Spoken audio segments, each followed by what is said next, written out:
मैं ये कहना चाहता हूँ, जहाँ जहाँ कारीगर काम करते हैं, कारीगर बहुत परेशान होता है। चाहे माल भले ही कहीं पर फटे, कहीं पर गंदा हो, चाहे वो कांच पे फटे, चाहे वो प्रेस पे फटे, चाहे वो बासिंग पे फटे, चाहे वो एम्ब्रॉयडरी पे फटे, मगर नाम किसका आता है? कारीगर का।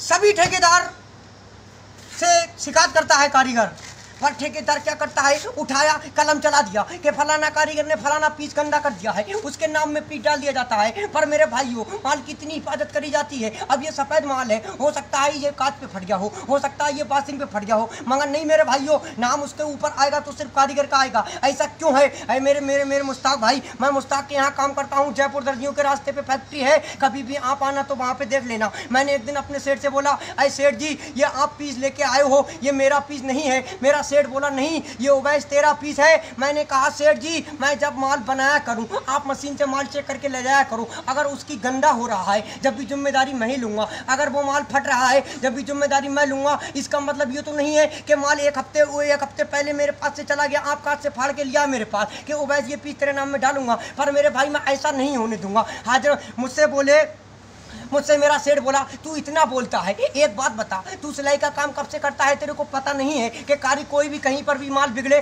कारीगर की जिम्मेदारी होती है। मैंने कह दिया, अरे मुश्ताक भाई, अगर कारीगर की जिम्मेदारी यहाँ तक की है, तो कारीगर की जिम्मेदारी ये भी हो सकती है कि जब तक बच्चा पीस पहन के फाड़ ना ले, जब भी ये भी जिम्मेदारी कारीगर की होना चाहिए। अब ये देखिए मेरे भाइयों, ये सफ़ेद माल बना रहा हूँ मैं, इसकी जिम्मेदारी मेरी अब खत्म हो गई बिल्कुल। ये देखो, बिल्कुल मैंने VIP करके माल बनाया है। अब मैं इसकी गड्डी बना रहा हूं। अब ये मेरे पास से माल प्रेस जा रहा है। अब मुझको पता नहीं है कि ये माल प्रेस पे गंदा होगा, या कांच पे गंदा होगा, या एम्ब्रॉयडरी पे गंदा होगा, पर नहीं, उसकी जिम्मेदारी मुझको लेना पड़ेगी। हालांकि तक कि मैंने एक दिन ये भी कह दिया था कि जब तक ये पीस फट नहीं जाए, जब तक कस्टमर से इस पे मेरी चिट लगा के कह देना, कस्टमर से कह देना कि ये पीस फट जाए तो फिर दोबारा ओवैस करने लाना। ऐसा नहीं है मुश्ताक भाई, आप तो मैं 50 बार बोल चुका हूँ, आपने वही रेट आज तक रखा है। हम 700 किलोमीटर दूर आके यहाँ पड़े हैं, हम कहाँ के रहने वाले हैं, हम जिला पीलीभीत से आए हैं। आपको पता है, अगर हम इस माल को जरा थोड़ा स्पीड से नहीं बनाएंगे तो हमारे इसमें खाने खर्चे का पैसा नहीं निकलेगा। अरे मुश्ताक भाई, इतना तो आपको भी होना चाहिए कि रोटी अब से 3 साल पहले 4 रुपए की थी। जयपुर का आज वो हाल है, जो रोटी 5 रुपए की हो गई है, 7 रुपए की हो गई है, और आपको पता नहीं है महंगाई बढ़ती जा रही है, और आप उसकी जिम्मेदारी पूरी कारीगर के ऊपर क्यों डाल रहे हो? मेरे भाइयों, मैं सभी कारीगर से यह अनुरोध लेता हूँ कि सभी कारीगर अगर हड़ताल नहीं कर सकते तो अपने अपने ठेकेदार से ये बात कह सकते हो कि माल मशीन पे चेक करके दो, और मशीन पे माल चेक करके लो, जब भी जाके ये ठेकेदार कहीं के सुधरेंगे। माल भरना मेरे भाइयों, ऐसे ही काटो, ऐसे ही भरते रहो, काटो, ऐसे ही कटवाओ पैसे, ऐसे ही कटवाओ, किसी को कोई फर्क नहीं पड़ता।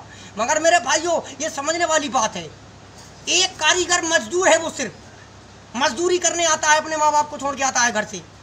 अगर उसको महीने में 15-16 हज़ार रुपए नहीं बचेंगे तो वो प्रदेश में क्या काम करेगा? अरे 200-250 रुपये तो वो घर में भी कमा सकता है। मगर नहीं मेरे भाइयों, इन ठेकेदारों से अनुरोध है, सभी ठेकेदार भाई और कारीगर भाई, मेरी बात सुनते हो तो मेरी वीडियो को लाइक करना, और इसको आगे से ज़्यादा फैलाएं, ताकि हर कारीगर तक मेरी वीडियो पहुँचे। और भी किसी भी कारीगर का पैसा नहीं कटना चाहिए। कारीगर की सिर्फ जिम्मेदारी मशीन की होती है, वो मशीन से माल चेक करके ले, अपना हेल्पर भेजे, माल चेक करके ले जाए, माल चेक करके यहाँ पे माल दे जाए, बस बात खत्म। अब आप सोचो कि जब तक कस्टमर पीस पहन के फाड़ ना ले, जब तक की जिम्मेदारी है, तो मुश्ताक भाई साहब, आपसे हाथ इतने जोड़ते हैं, मैं आपसे हाथ इतने जोड़ रहा हूँ, मेरा हिसाब कर दीजिएगा, मुझे घर भेज दीजिएगा। मुझे ऐसी जगह काम नहीं करना है कि जहाँ पर आए दिन अल्टर।